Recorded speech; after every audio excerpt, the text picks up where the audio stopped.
সময়টি তখন নবুয়তের পূর্বকালীন বছর।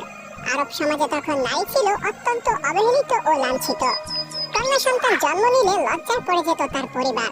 অনেকেই মাটিতে জীবন্ত পুঁতে ফেলত সেই নবজাতক কন্যা শিশুকে। রাসূল পাক সাল্লাল্লাহু আলাইহি ওয়াসাল্লাম তখন আবু তালিবের সহায়তায় মক্কায় বসবাস করছিলেন। তার ঘরে তখন স্ত্রী খাদিজা রাদিয়াল্লাহু তাআলা আনহা, যিনি ছিলেন ধনবান কিন্তু বিনয়ী এবং ধার্মিক ও অত্যন্ত গুণবতী নারী। তাদের কোনো চাকচিক্যপূর্ণ বা বিলাসবহুল ঘর ছিল না। তাদের ঘরটি ছিল অনেকটাই ছোট, দেয়াল ছিল মাটির তৈরি এবং ছাদ ছিল খেজুর পাতার তৈরি।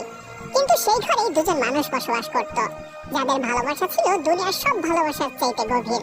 তারা হচ্ছেন মুহাম্মদ সাল্লাল্লাহু আলাইহি ওয়াসাল্লাম এবং খাদিজা রাদিয়াল্লাহু তাআলা আনহা।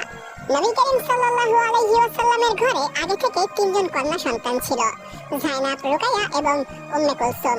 কিন্তু ইতিপূর্বে পুত্র সন্তানেরা ইন্তেকাল করে যাওয়ায় তাদের হৃদয়ে ছিল এক অপূরণীয় শূন্যতা। সেই শূন্যতার মাঝে আল্লাহ তাদের ঘরে আরেকটি আলো নিয়ে এলেন। সে হচ্ছে ফাতেমা রাদিয়াল্লাহু তাআলা।